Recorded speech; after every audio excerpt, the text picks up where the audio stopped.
France, il s'est installé aux Tuileries, c'est-à-dire dans l'appartement de Louis XVI, le 19 février 1800.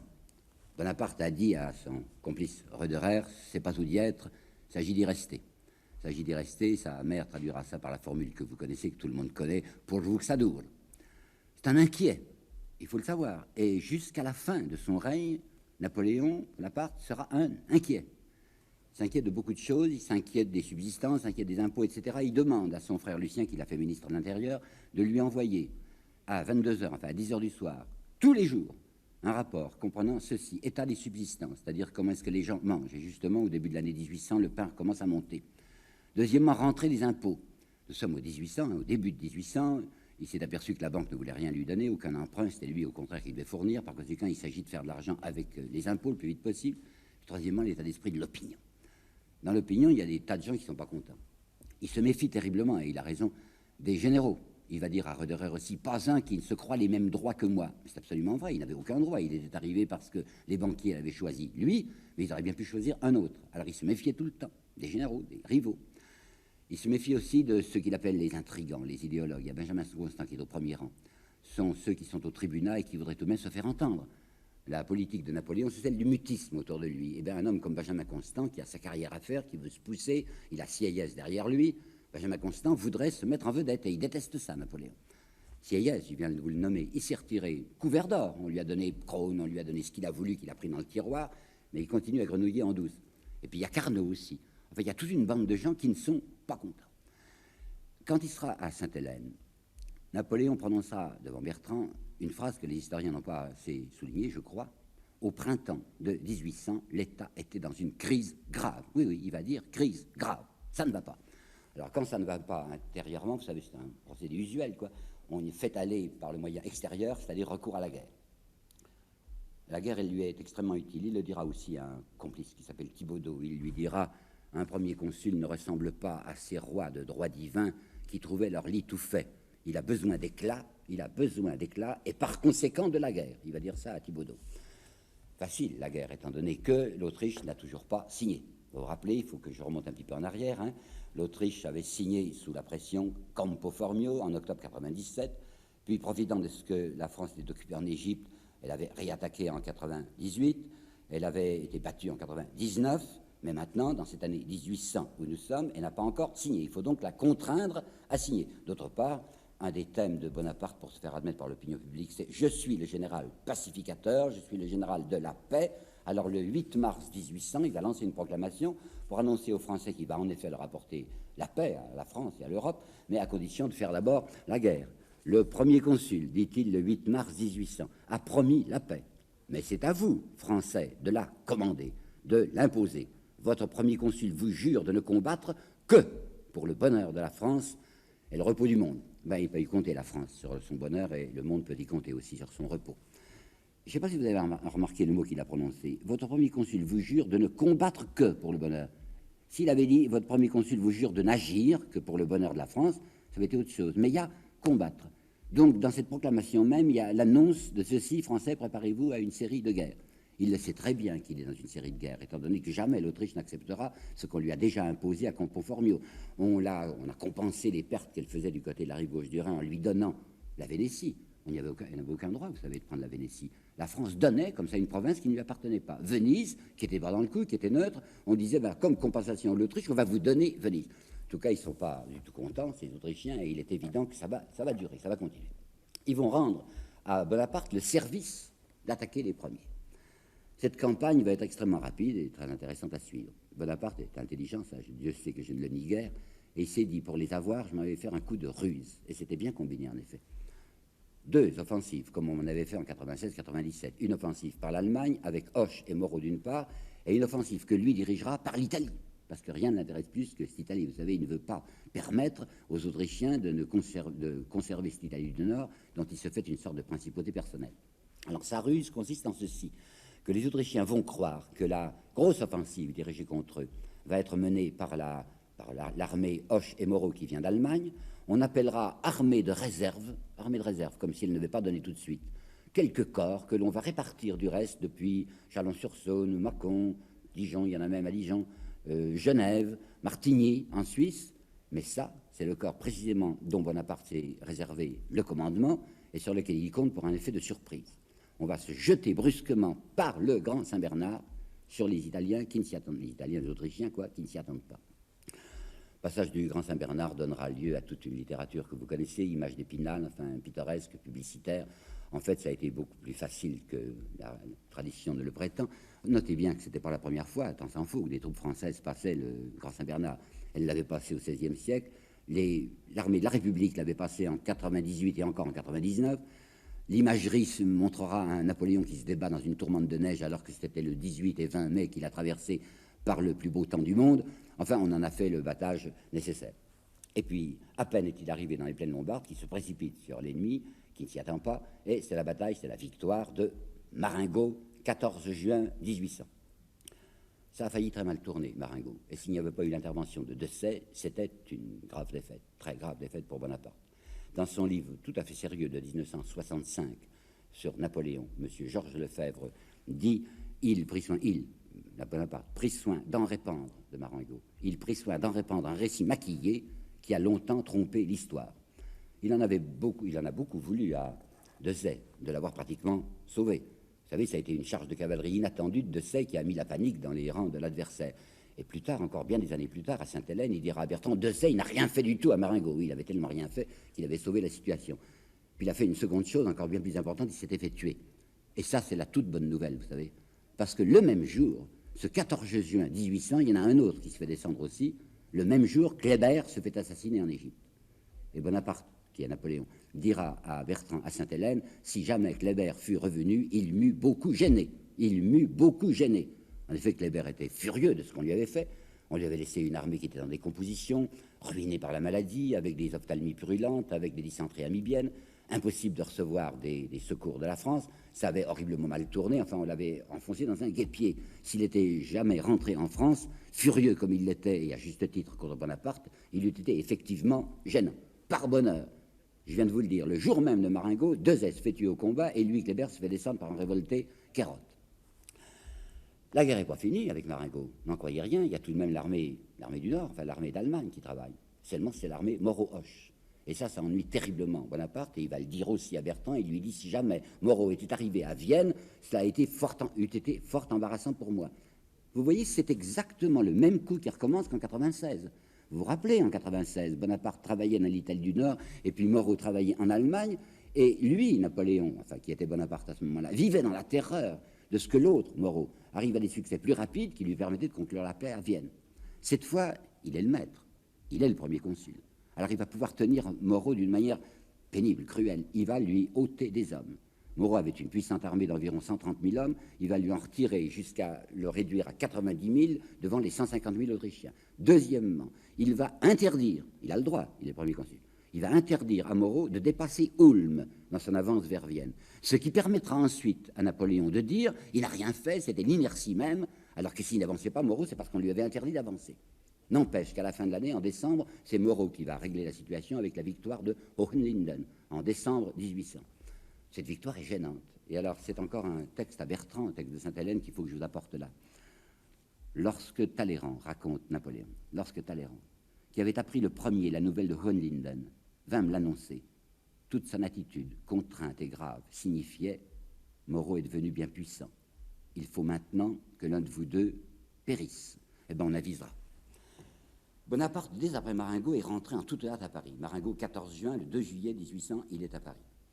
Il rentre alors que l'affaire n'est pas réglée, l'affaire militaire n'est pas réglée du tout, mais il rentre parce qu'il est très inquiet, il est très tendu. Il a appris par ses frères qu'il y avait toutes sortes de conciliabules, c'est le mot qu'on employait, qui se déroulaient à Auteuil. Dans ces conciliabules, il y avait Sieyès, il y avait Talleyrand, il y avait Carnot. Et on est en train de se dire que, premièrement, peut-être Bonaparte pouvait être tué sur le front de Marengo, sur le front italien, et qu'il fallait donc prévoir son remplacement. Et d'autres se disaient que même s'il n'était pas tué, on pourrait peut-être le renverser. Il ne se sent nullement irremplaçable. Et il y a une lettre qui est un vrai document, vous savez, une lettre de Lucien à Joseph qui lui dit « La nouvelle de Marengo les a consternés ». Consterné, c'est donc qu'on espérait un échec de Bonaparte et son remplacement. Il sait tout ça. Il arrive comme la foudre pour essayer de reprendre ses gens en main. Et Talleyrand, qui est très compromis, qui s'est très mouillé dans ses affaires, dans ses conciliabules d'Auteuil, Talleyrand va l'entourer de flagornerie pour sauver la situation.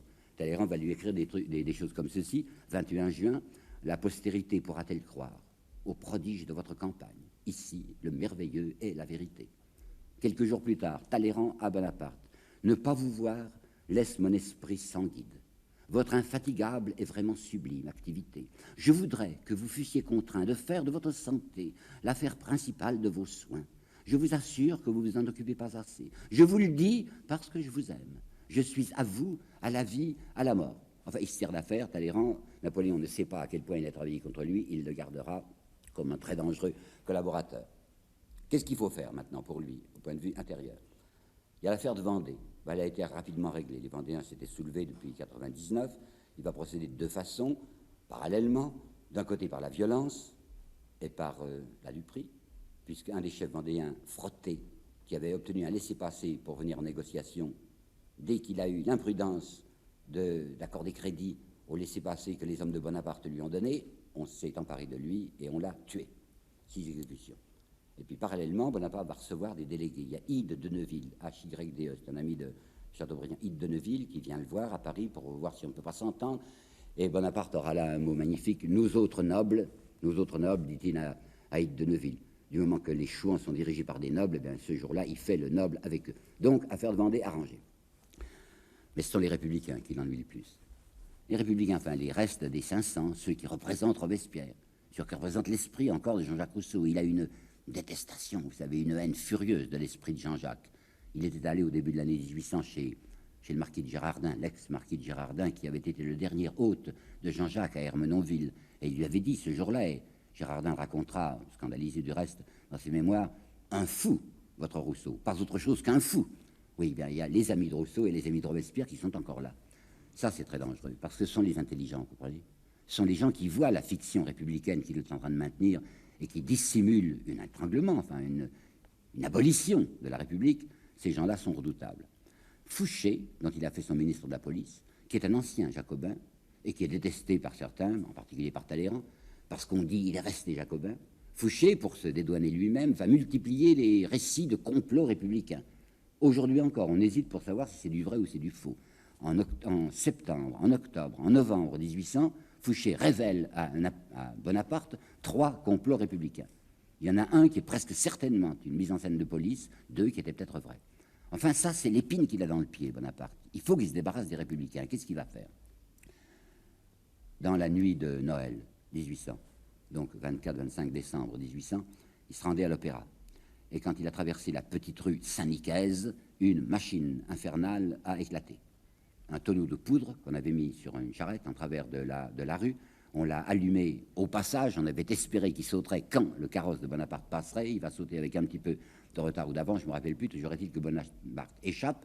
22 tués, 56 blessés, c'est une affaire des chouans. On les connaît aujourd'hui, les 3 réalisateurs du coup. L'un s'appelait Carbon, l'autre s'appelait Saint-Régent, le troisième s'appelait Limoëlan. Carbon et Saint-Régent seront arrêtés. Limoëlan arrivera à s'échapper grâce à la complicité d'un jésuite d'extrême droite qui s'appelait le révérend père de Clos-Rivière. Mais enfin, on arrête ces chouans. Néanmoins, Bonaparte, qui sait tout de suite, grâce à Fouché, que c'est un complot royaliste, décide d'en faire un complot républicain et de prendre cette affaire de la rue Saint-Nicaise, qui a fait peur à beaucoup de gens, comme prétexte pour se précipiter sur les républicains. Et il trouvera toutes les corrections qu'il voudra. Vous savez, Fouché, Cambacérès, le Sénat, tout le monde est d'accord. Cambacérès va dire, quels que soient, vous entendez, c'est incroyable, quels que soient les auteurs de l'attentat, les Jacobins nourrissent des desseins criminels et il faut en finir avec eux. Fouché va présenter un rapport le 1er janvier 1801 où il a mis 130 noms de républicains connus à Paris, en disant, si vous voulez frapper, c'est ceux-là qu'il faut frapper. Nécessité, dit Fouché, de garantir l'ordre social. Alors que, je vous le répète, l'attentat est un attentat royaliste. Non, on va frapper sur les républicains. Quant au Sénat, le 6 janvier, c'est très beau ça, écoutez ça, considérant que les individus dont il s'agit, c'est-à-dire les 130 noms, qui ne sont pour rien dans l'affaire de Saint-Nicaise, considérant que les individus dont il s'agit s'arrogent le nom et les droits du peuple, que ce sont des hommes de sang, et qu'ils constituent la cause de continuelles alarmes pour les citoyens paisibles, la liste est approuvée. Résultat, 6 exécutions capitales d'abord. Le 11 janvier 1801 sont fusillés Verrier et Chevalier, républicains. Le 30 janvier 1801 sont guillotinés Arena, Terracci, Topino-Lebrun, Demerville, républicains. 68 républicains sont déportés immédiatement aux îles Seychelles, où ils vont mourir. et puis on aura un autre contingent qui ira à Cayenne, et 32 tribunaux spéciaux, des tribunaux d'exception, 32, sont créés à travers le pays pour faire tenir tranquille, pour tenir en respect les pauvres. Parallèlement, le tribunat va être épuré. Bonaparte, à cette occasion, va violer sa constitution. Qu'est-ce que ça peut faire? C'est lui qui l'a faite, il peut bien la défaire. Hein. Alors, il était entendu que le tribunat serait renouvelé par tirage au sort. Eh bien non, je décide, moi, premier consul, ce ne sera pas le tirage au sort, je vais pointer les noms des tribuns qui doivent sortir. Et il va pointer Benjamin Constant, qui est poussé par Madame de Staël, qui est un intrigant, qui se met en avant, pointer un certain nombre de gens, et puis mettre des obéissants, vous savez, des dociles. Carnot, qui s'était compromis dans les conciliabules d'Auteuil, c'est un des moyens que nous verrons souvent Bonaparte employer, d'acheter les gens quand il les trouve suspects. Alors il va lui donner un beau traitement de tribun, oui, il va être membre du tribunat, et Carnot pourra se tenir tranquille. Parallèlement, maintenir la fiction républicaine. Le 14 juillet sera toujours célébré. Proclamation Bonaparte du 14 juillet 1801, 1789, point d'exclamation, cette époque d'espérance et de gloire, où la féodalité fut détruite, où vous cessâtes, Français, d'être divisés en deux classes, l'une marquée pour les grandeurs, l'autre condamnée aux humiliations. Ben, je voudrais bien savoir ce que ça a changé entre 89 et 99 pour la classe condamnée aux humiliations. Elle est toujours là, bien tranquille. D'autre part, il va faire même de l'ouvriérisme, si je puis dire. Il y avait un vieux décret du directoire qui disait que les ouvriers ne pouvaient pas se promener dans le jardin des Tuileries en costume de travail. S'ils voulaient se promener dans ce jardin, qui était à côté du palais, il fallait qu'ils se mettent des vêtements de dimanche.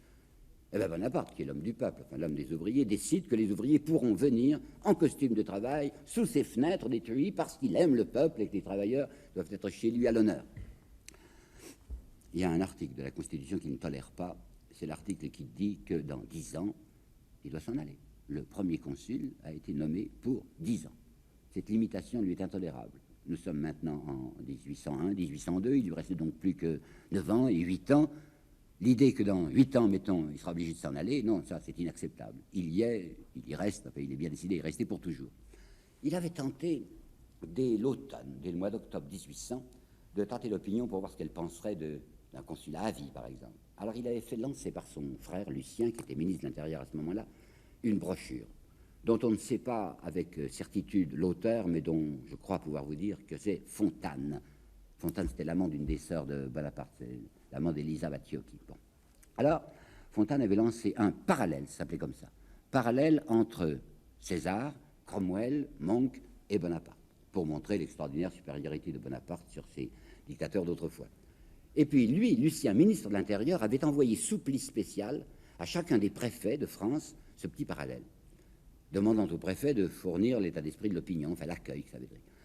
Les nouvelles des préfets n'avaient pas été excellentes. Il y avait encore pas mal de républicains en France, qui se disaient, mais qu'est-ce que ça veut dire? Alors quoi? Ce premier consul, il veut rester là d'une manière permanente.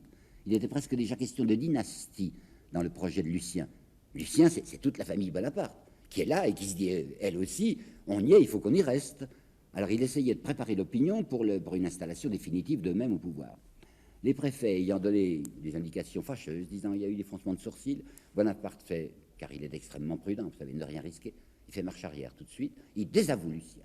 Il fait croire à l'opinion publique que son frère Lucien s'est mal conduit, a pris sous son bonnet, comme ça, l'idée de faire ce parallèle, que lui n'y est pour rien, qu'il est même tellement mécontent qu'il va le dégommer. Alors en effet, il lui supprime son poste de ministre de l'Intérieur, mais il l'envoie en compensation à Madrid comme ambassadeur avec un traitement doré, et Lucien reviendra d'Espagne tout couvert et tout ruisselant de pesettes. Il y a des choses qui vont le servir au début de 1802, Bonaparte, dans son plan. Ces deux événements que l'histoire n'a pas assez retenus et que je vais souligner devant vous, deux petits faits qui se sont produits, et vous allez voir le résultat. D'abord, du côté de l'armée, c'est Bernadotte. Et Bernadotte, c'est pourtant son parent maintenant. Bernadotte a fini par épouser Désirée Clary. Ça vous dit quelque chose, ça? Joseph, le frère aîné, il avait épousé Julie Clary, la fille du négociant marseillais. Bonaparte avait couché avec Désirée Clary, mais il avait pensé qu'elle n'avait pas une dot suffisante. Alors Désirée, elle s'est fait épouser par Bernadotte, qui est maintenant un grand personnage. Mais Bernadotte n'est pas un assez grand personnage, à son goût. Et comme il commande une armée à Rennes, le voilà qui a déchaîné, lui aussi, un collaborateur, qui est le colonel Simon. Et le colonel Simon, colonel du 83e régiment de ligne, a lancé un appel aux armées, OAUX, appel à toutes les armées françaises, pour dire attention, vous qui avez combattu pour la République, vous vous apercevez un peu tard que la République, elle est confisquée par un certain citoyen qui s'appelle Bonaparte et qui a pris tout le pouvoir. Très grave, ça. C'était le danger d'une insurrection militaire. C'est tellement grave que Bonaparte n'osera pas frapper Bernadotte, n'osera pas faire de procès. Bien entendu, arrestation tout de suite de Simon. Le 83e de ligne, on va l'envoyer mourir à Saint-Domingue. Je vous en parlerai la prochaine fois. Mais enfin, pour Bernadotte, Motus, on va essayer de l'acheter, on lui donnera 1 million ou 2 pour qu'il se tienne tranquille. Tout de même, l'opinion a su qu'il y avait un mouvement militaire à Rennes. Mais deuxièmement, surtout, le pain monte de plus en plus. Le pain est à 18 sous. Je vous rappelle les chiffres. Hein. Robespierre était arrivé à faire maintenir le pain à 2 sous. 2 sous la livre, c'est-à-dire 8 sous la miche, car l'ouvrier mangeait une miche de 4 livres. Ce pain était encore à 2 sous au moment de Brumaire. Dès le début de l'année 1800, il était déjà monté à 12 et 13 sous. En 1802, nous sommes maintenant au printemps de 1802, il est à 18 sous. Et l'ouvrier gagne environ 30 sous quand il travaille. Il y a des tas de jours où il ne travaille pas, l'ouvrier. Il y a le dimanche, puis il y a des tas de fêtes. Si bien que dans une certaine région, à Caen précisément, Caen, il y a eu une insurrection, une émeute de la famine. L'émeute de la famine, vous pensez comme Bonaparte la traite, immédiatement exécution, enfin on tire sur la foule, il y a 7 condamnations à mort, dont une femme, mais ça fait très mauvais effet, enfin je veux dire bon effet pour lui, très mauvais effet dans la classe des notables, les possédants, qui suivent de Bonaparte, en se disant, s'il y a du tumulte, heureusement que nous avons ce Bonaparte, parce qu'il a une main de fer, il va faire tenir tranquille ces agités de la basse classe. Ça va servir donc Bonaparte, ces agitations militaires d'une part, plébéiennes d'autre part, vont servir Bonaparte pour son plan d'installation permanente au pouvoir. Dès qu'il a traité avec l'Angleterre, nous sommes en mars 1802, le tribunal et le Sénat, qui sont à plat ventre devant lui, parlent de récompense nationale. En réalité, c'est un mouvement des notables, vous venez de le comprendre, ces notables qui avaient fait le plébiscite. Vous savez, les gens qui votaient, hein, ils avaient voté à 3 millions de voix en faveur de la nouvelle Constitution. C'était des analphabètes. Donc les élections sont faites par les notables. Ben, les notables, ils ont horriblement peur que Bonaparte disparaisse. Ils ne veulent pas d'un remplacement militaire. Lui, c'est parfait, ils le gardent. Alors, le tribunal et le Sénat proposent une récompense nationale à celui qui a rétabli la paix et l'ordre social. Seulement, ni le tribunal ni le Sénat ne devinent exactement ce que veut Bonaparte. Et ils croient lui faire un immense plaisir en disant « nous allons le proroger de 10 ans ». Le proroger de 10 ans, ça veut dire qu'au lieu de se retirer en 1810, il ne se retirera qu'en 1820. En 1820, il sera à la veille de sa mort, et vous savez qu'il sera tombé du pouvoir en 1814 et en 1815. Mais ça le vexe beaucoup qu'on lui dise qu'il a une limite. Il ne veut pas de limite. Alors qu'est-ce qu'il va faire? Avec une feinte humilité, Bonaparte va dire, moi, vous savez, je n'accepterai jamais une récompense nationale comme celle-là sans l'avis du peuple. Je suis l'homme du peuple. Je veux une consultation. Je veux de nouveau un plébiscite. Seulement, il va tricher sur les termes du plébiscite. Le Sénat et le tribunal lui proposent une prorogation de 10 ans. Mais lui va lancer une proclamation au peuple français en disant « Acceptez-vous que Napoléon Bonaparte soit désormais consul à vie ?» Les sénateurs et les tribuns se mordent les doigts en se disant « C'était pas, on a gaffé, enfin, on n'a pas été assez gentil, on lui a proposé 10 ans de plus, c'est pas ça qu'il voulait. » Les notables vont faire voter 3 500 000 voix, c'est-à-dire 500 000 voix de plus. Il est maintenant à vie. Alors il va modifier un petit peu la Constitution. Il va la modifier, on l'appellera la Constitution de l'an 10, en rétablissant l'élection. Ça fait partie de son plan de tricherie républicaine. Je vous ai rappelé que la Constitution de Brumaire, enfin, celle dite de l'an 8, comportait annulation des élections. Plus personne ne votait. Maintenant, on va faire voter de nouveau. Mais qui va voter? On va faire voter pour la constitution des listes sur lesquelles le premier consul choisira les membres de ses assemblées. Mais qui va voter? Uniquement les 600 plus riches propriétaires de chaque département. Et même, il y a une note de l'intérieur qui sera là-dessus extrêmement précise, il faut choisir les capacités que ces gens vont désigner, devront être choisies spécialement dans les bonnes familles qui appartiennent à ce qu'on appelait d'autrefois le tiers-état. Et Lucien, qui est président du collège électoral de Paris, va dire « Les principes de notre nouveau droit électoral ne reposent plus sur des idées chimériques, c'est-à-dire l'égalité des hommes, ne reposent plus sur des idées chimériques, mais sur la base même de l'association civile, à savoir la propriété. » Et il continue. Le droit d'élire doit être réservé de manière exclusive à la classe la plus intéressée au maintien de l'ordre. Parallèlement, on va réduire encore le nombre des journaux. Vous vous rappelez peut-être qu'ils étaient tombés de 73 à 13. Ils vont maintenant passer de 13, y compris le Moniteur, de 13 à 7. Les ouvriers, eh bien, chaque ouvrier devra avoir un livret qu'il achètera de ses deniers, 70 centimes. Il achètera ça à la préfecture de police, ce qui permettra à la police d'avoir perpétuellement l'œil sur chacun des ouvriers parisiens et départementaux. L'impôt foncier c'est-à-dire l'impôt des propriétés, on va le diminuer, faire plaisir à la classe possédante. Mais comme ça va faire une diminution de ressources, on va réinventer les impôts indirects. Il va appeler ça, Bonaparte, les droits réunis, c'est-à-dire non pas encore sur le sel, c'est en 1806, sur les cartes à jouer, sur les boissons, sur le tabac, des tas de petits droits, c'est quelques sous. Mais vous savez, il y a 27 millions de Français, ou peut-être 28 millions de Français, de petites gens. Alors 28 millions de gros sous, ça finit par faire des gros sacs d'écus. Et puis la Banque de France, naturellement, comme d'habitude, bénéficier des gentillesses de Bonaparte, qui va faire dire à son ministre du Trésor, Barbé-Marbois, le 25 janvier 1804, le premier consul désire que je vous déclare positivement son intention rigoureuse que dans quelques situations, écoutez, c'est inouï tout de même, que dans quelques situations que puisse se trouver le Trésor public, jamais, rien et en aucun cas ne sera exigé de la banque, ni à titre d'emprunt, ni à titre d'avance. Son idée derrière la tête, vous la voyez, hein, c'était l'Empire. Ce qu'il voulait, c'était être empereur. Il y pensait depuis plusieurs années. C'est la monarchie, quoi, rétablir la monarchie. Mais il ne veut pas que ce soit la royauté, parce que ça fera mal, ça a de mauvais effets.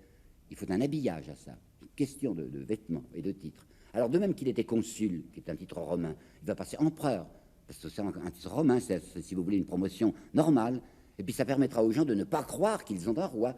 Ils ont un super roi, quelque chose de plus en plus beau. Le nom, maintenant, ce prénom, que les Français ne connaissaient pas. Il s'était arrangé pour que dans le plébiscite du 2 août 1802, le plébiscite à vie, ce prénom fût enfin répandu. Aujourd'hui, hein, nous disons Napoléon, parce qu'on est habitué à dire Napoléon. Mais est-ce que vous vous rendez compte de la surprise des Français de 1802? C'est un prénom qui leur est absolument étranger. C'était comme si celui qu'ils ont à la tête de l'État s'appelait, je ne sais pas moi, Zéphirin, Babylas, Népomucène.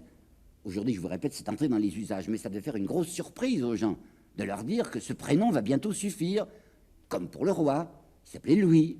Et bien, M. Bonaparte, on l'appellera maintenant de son prénom napoléonais. Non, francisé un petit peu, ça fait Napoléon. Et bien, ça y est, grâce à Cadoudal, il y avait eu une tentative d'assassinat contre lui. Ça faisait très bien, n'est-ce pas? On va frapper maintenant les royalistes, on va frapper le duc d'Enghien, qui est du sang Bourbon, parce qu'il est soupçonné d'avoir voulu tuer l'empereur. Pas question d'une chose aussi épouvantable. Il faut que la classe notable, des notables se réunissent autour de cet empereur et qu'il y ait une dynastie, parce qu'au cas où il disparaîtrait, il faut qu'il y ait quelqu'un derrière lui pour continuer à se faire le rempart de l'ordre. Alors le 18 mai 1804, nous y sommes, Senatus Consulte, Napoléon Ier. C'est premier qui est important parce que ça indique que derrière lui, il y aura toute une descendance de protecteurs. Napoléon Ier est proclamé empereur des Français. Il y est maintenant à la cime de son escalade. Il obtient maintenant ce qu'il désirait depuis le début, un traitement personnel de 100 millions. 100 millions annuels de francs d'aujourd'hui, hein, 25 millions d'alors, 25 millions de dollars, sans compter les avantages énormes et secrets que le public n'aura pas besoin de savoir.